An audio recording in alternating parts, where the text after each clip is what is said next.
आज हम यहोशू की पुस्तक में 20वें अध्याय का अध्ययन करेंगे। फिर यहोवा ने यहोशू से कहा, इस्राएलियों से यह कह, मैंने मूसा के द्वारा तुमसे शरण नगरों की जो चर्चा की थी उसके अनुसार उनको ठहरा लो, जिससे कोई भूल से बिना जाने किसी को मार डाले व उनमें से किसी में भाग जाए। इसलिए वे नगर खून के पलटा लेने वाले से बचने के लिए तुम्हारे शरण स्थान ठहरे। वह उन नगरों में से किसी को भाग जाए और उस नगर के फाटक में से खड़ा होकर उसके पुरनियों को अपना मुकदमा कह सुनाए, और वे उसको अपने नगर में अपने पास टिका ले और उसे कोई स्थान दे जिसमें वह उनके साथ रहे। और यदि खून का पलटा लेने वाला उसका पीछा करे तो वे यह जानकर कि उसने अपने पड़ोसी को बिना जाने और पहले उससे बिना बेर रखे मारा, उस खूनी को उसके हाथ में न दे। और जब तक वह मंडली के सामने न्याय के लिए खड़ा ना हो और जब तक उन दिनों का महायाजक न मर जाए तब तक वह उसी नगर में रहे। उसके बाद वह खूनी अपने नगर को लौटकर जिससे वह भाग आया हो अपने घर में फिर रह न पाए।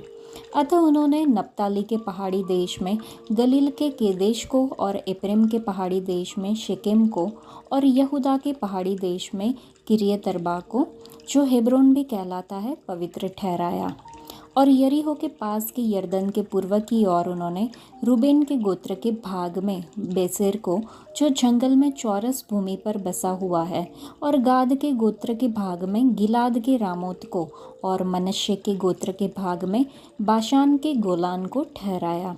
सारे इस्राएलियों के लिए और उनके बीच रहने वाले परदेशियों के लिए भी जो नगर इस मनसा से ठहराए गए कि जो कोई किसी प्राणी को भूल से मार डाले वह उनमें से किसी में भाग जाए, और जब तक न्याय के लिए मंडली के सामने खड़ा ना हो तब तक खून का पलटा लेने वाला उसे मार डालने न पाए।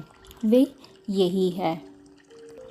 इस अध्याय में हमने देखा शरण स्थान में भाग जाने के लिए। तो हमें कहाँ भागना है? हमें प्रभु यीशु मसीह के पास भागना है।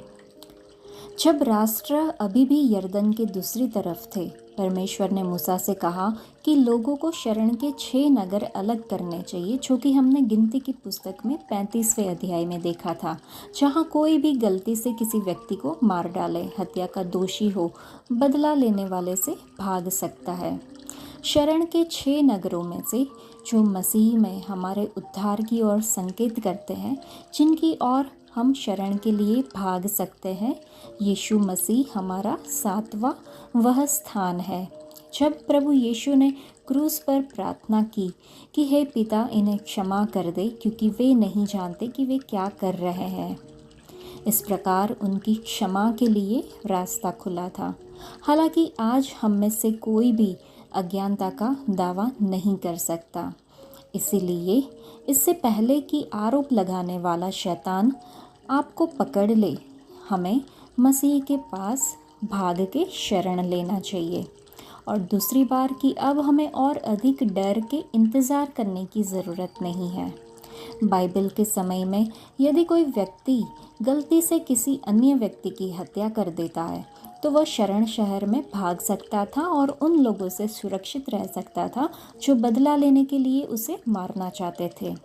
एक समय सीमा थी जब उस समय के महायाजक की मृत्यु हो जाती थी तो कोई भी मारे जाने या नुकसान पहुंचाए जाने के डर के बिना जाने के लिए स्वतंत्र था। तो कल्पना करें कि आप गलती से किसी को मार देते हैं और अचानक उस व्यक्ति का कोई रिश्तेदार या दोस्त आपका पीछा कर रहा है, जिसकी एकमात्र इच्छा है कि आपको बदले में मार डाले।